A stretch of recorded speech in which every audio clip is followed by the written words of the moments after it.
Yang menjadi bahan pertanyaan besar itu adalah mengapa harus, kalau betul ya, mengapa harus sampai segitunya? Seberapa bahaya sih Anies ini? Itu dia. Apa bahaya ini? Kalau Anies memang sudah bikin ormas dan kemudian banyak jejaring yang dibangun, banyak anggota yang bergabung, bukan tidak mungkin jelang pemilu di 2029 Anies bisa mendeklarasikan ormas ini sebagai partai politik peserta pemilu. Anies tinggal mengumpulkan resource, tinggal mengumpulkan mesin-mesin politik, tinggal mengajukan bagaimana Anies itu dengan ormas barunya terdaftar sebagai partai politik di Kemenkumham dan kemudian mendaftarkan diri ke KPU sebagai salah satu peserta pemilu di 2029. Politisi yang paling mahal itu bukan Jokowi, bukan Megawati, bukan Pak Prabowo, atau politisi termahal di Indonesia itu namanya Anies Baswedan. Anda bayangkan.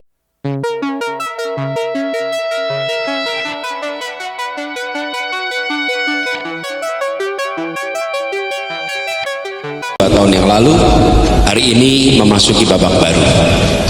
Kenapa disebut babak baru? Bila selama ini adalah pegiat-pegiat berkumpul, hari ini pegiat-pegiatnya memberikan kesempatan kepada semua rakyat Indonesia untuk ikut bersama-sama di dalam gerakan rakyat ini. 2 tahun perjalanan telah memberikan bekal yang cukup. Insya Allah awalan baru ini akan menjadi kesempatan bagi kita semua untuk bersama-sama menyongsong sebuah fase baru di mana kita menginginkan Indonesia yang lebih adil, Indonesia yang lebih mensejahterakan, Indonesia lebih setara, dan Indonesia yang hutannya lebih hijau. Teman pejuang, pada tanggal 18 Januari 2026 kemarin, organisasi kemasyarakatan Gerakan Rakyat fix mendeklarasikan dirinya sebagai organisasi partai politik. Dalam rakernas pertamanya, Gerakan Rakyat menasbihkan Syahrin Hamid sebagai ketua umum dari Gerakan Rakyat. Kita semua tahu jika Gerakan Rakyat ini menjadi perkumpulannya para relawan Anies Baswedan pada Pilpres tahun 2024 kemarin, yang masih mengharapkan Anies menjadi Presiden Republik Indonesia. Tentu Gerakan Rakyat ini Anies banget lah pokoknya. Namun rupanya berubahnya Gerakan Rakyat menjadi partai politik membuat kolam Termul mendidih kepanasan. Serangan komentar dengan sentimen yang negatif coba dimainkan. Asik, lumayan. Para Termul langsung dapat pekerjaan, sebenarnya jobless ya. Kalau dipikir-pikir, kenapa ya mereka sampai sebegitunya menyerang Gerakan Rakyat? Dari partai nggak laku lah, asal jangan Anies lah, dan masih banyak lagi narasi nyinyiran lainnya. Apa mereka sebenarnya takut ya dengan pamor Anies yang ternyata masih mentereng, masih menyala terang benderang? Apa mereka takut Anies punya kendaraan politik sendiri bisa menggerus suara mereka? Ya, tahu sendirilah ya, di Pilpres kemarin ada partai-partai yang elektabilitasnya naik juga sebab menggandeng Anies Baswedan. Ya alhamdulillah, Anies Baswedan bisa memiliki kendaraan sendiri nantinya. Jadinya bosnya Termul makin meriang mendidih kepanasan. Gak ada salahnya jadi partai atau punya partai. Apakah cuma Prabowo Subianto saja yang boleh punya? Atau hanya Megawati saja yang boleh punya? Atau hanya Jokowi saja yang boleh punya? Kalau Anies dipermasalahkan. Kalau Anies punya ya nggak masalah kan sebenarnya. Kan tinggal nanti gimana rakyat yang menentukan. Lucu deh, Anies ini sama Termul sering dibilang gelandangan politik. Giliran bikin partai sendiri, Termul langsung heboh. Banyak hate comment yang sengaja dikerahkan. Emangnya cuma Anies yang nggak boleh berpolitik? Atau apakah ini memang ketakutan nyata dari bos Termul saat Anies memiliki kendaraan politik sendiri? Yang menjadi bahan pertanyaan besar itu adalah mengapa harus, kalau betul ya, mengapa harus sampai segitunya? Seberapa bahaya sih Anies ini? Itu dia. Apa bahaya ini? Kenapa bahayanya? Jadi Saya ini akhir-akhir ini cenderung untuk mengatakan bahwa demokrasi kita itu nanti hendak dimatikan oleh kartel politik itu. Itu yang bahaya. Jadi semua berkomplot, semua berkompromi agar tidak ada calon lain yang kuat gitu. Kalaupun ada calon yang muncul, ya yang lemah-lemah sajalah. Jangan sampai ada yang kuat. Nah, Anies kalau sampai dia tetap jadi gubernur, misalnya diikut pilkada dan potensi pilkada Jakarta dia menang itu tinggi, potensi dia untuk maju di 2029 sangat besar. Kalau Anies memang sudah bikin ormas dan kemudian banyak jejaring yang dibangun, banyak anggota yang bergabung, bukan tidak mungkin jelang pemilu di 2029 Anies bisa mendeklarasikan ormas ini sebagai partai politik peserta pemilu. Anies tinggal mengumpulkan resource, tinggal mengumpulkan mesin-mesin politik, tinggal mengajukan bagaimana Anies itu dengan ormas barunya terdaftar sebagai partai politik di Kemenkumham dan kemudian mendaftarkan diri ke KPU sebagai salah satu peserta pemilu di 2029. Itulah yang saya sebutkan, ini adalah bekal bagi Anies sekalipun tiket untuk maju di Pilpres 2029. Kalau partai baru embrio dari ormas yang dibuat oleh Anies ini establish, kemudian bisa ikut pemilu di 2029, ini adalah tiket yang mantap bagi Anies untuk bertanding dengan siapapun di Pilpres nantinya. Bisa bertanding melawan Prabowo, bisa bertanding melawan Gibran, bisa bertanding melawan AHY, bisa bertanding mungkin melawan Puan Maharani, atau siapapun nantinya yang bertanding di Pilpres. Artinya, dengan ormas baru ini yang kemudian bertransformasi jadi partai politik, syaratnya bisa ikut pemilu, Anies itu bisa menantang siapapun calon-calon presiden di masa yang akan datang. Karena dengan adanya putusan Mahkamah Konstitusi yang baru, bahwa partai politik yang bisa ikut pemilu, baik dia nggak lolos ke parlemen, atau baru ikut pemilu, atau mereka yang sudah lama lolos ke parlemen, boleh dia mencalonkan diri sebagai calon presiden. Mantap. Saya kira Anies kalau punya mimpi untuk menjadi pemimpin di Republik ini, merawat harapannya ingin jadi presiden di Republik ini, ormas saya kira menjadi pilihan rasional bagi Anies untuk mengukur bagaimana kekuatan politiknya. Ormas ini kemudian secara perlahan dijadikan partai politik kendaraan Anies untuk maju di Pilpres. Atau misalnya dengan ormas baru ini, Anies terus dijadikan sebagai tempat menunjukkan eksistensi dan kekuatan politiknya. Jejaring-jejaring politiknya terus dibina di mana-mana. Dan ini tentu bisa sebagai bergen kepada partai politik yang tidak punya figur di Pilpres sebagai pintu bagi Anies untuk mendapatkan dukungan dari partai. Jadi banyak sekali gunanya sebenarnya kalau Anies itu bikin ormas baru. Ini sebagai potret bagaimana Anies itu tidak berhenti dan tidak melulu dituduh sebagai orang yang sebenarnya hanya numpang keren dan numpang hebat melalui partai politik. Oleh karena itu, at the end misalnya, kalau Anies bisa bikin partai baru dengan ormasnya ini, maka orang akan melihat Anies itu seperti apa nantinya kalau ikut bertanding di Pilpres. Katanya banyak orang yang tidak suka dengan partai politik.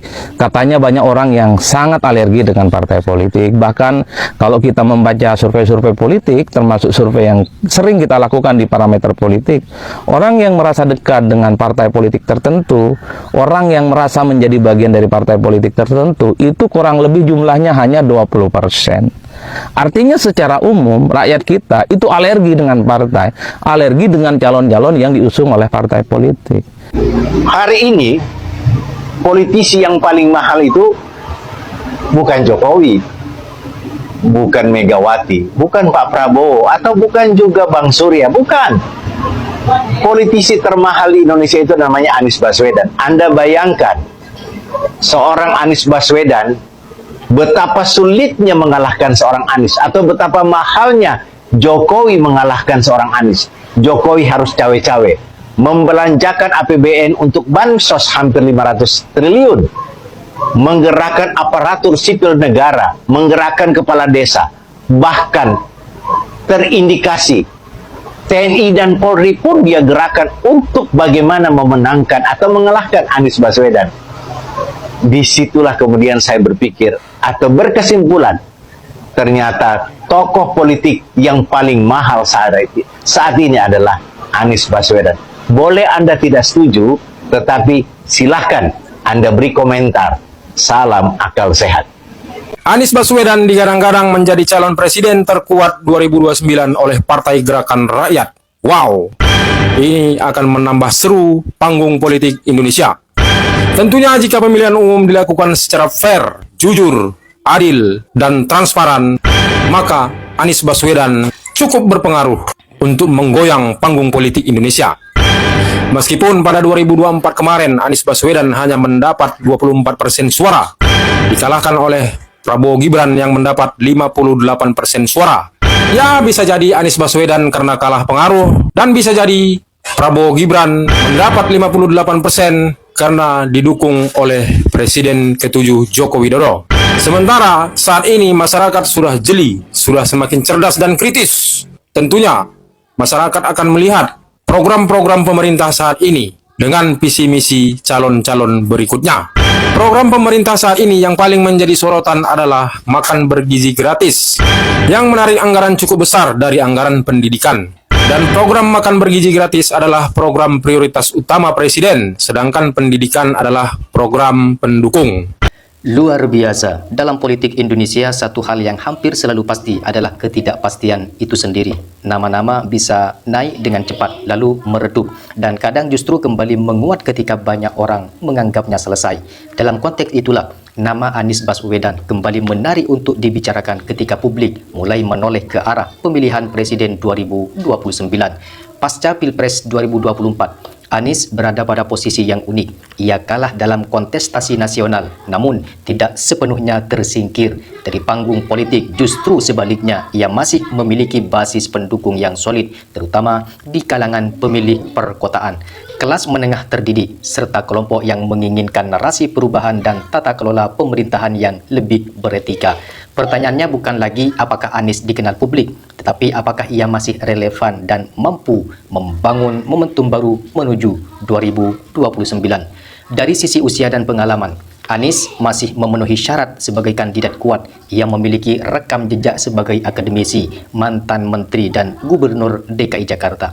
Modal ini penting karena Pilpres Indonesia cenderung menuntut kombinasi antara kapasitas intelektual, pengalaman birokrasi, dan kemampuan komunikasi publik. Dalam hal komunikasi, Anies dikenal piawai merangkai narasi dan gagasan, sesuatu yang menjadi kekuatannya sejak awal karir politik. Namun, tantangan terbesar Anies bukanlah soal kapasitas personal, melainkan kendaraan politik. Sistem pemilu Indonesia mensyaratkan dukungan partai atau koalisi partai untuk mengusung calon presiden. Hingga saat ini belum ada kepastian partai mana yang akan menjadi rumah politik utama Anies ke depan. Apakah ia akan kembali mengandalkan koalisi partai yang sudah ada, membangun poros baru, atau bahkan terlibat dalam pembentukan kekuatan politik baru? Semuanya masih terbuka dan sangat menentukan peluangnya di 2029. Selain itu, dinamika kekuasaan pasca 2024 juga berpengaruh besar. Pemerintahan hasil Pilpres 2024 akan membentuk peta politik baru. Siapa yang berada di lingkar kekuasaan, siapa yang menjadi oposisi, dan siapa yang bermain di wilayah abu-abu. Posisi Anies apakah konsisten di luar pemerintahan atau justru mengambil peran tertentu akan sangat mempengaruhi persepsi publik.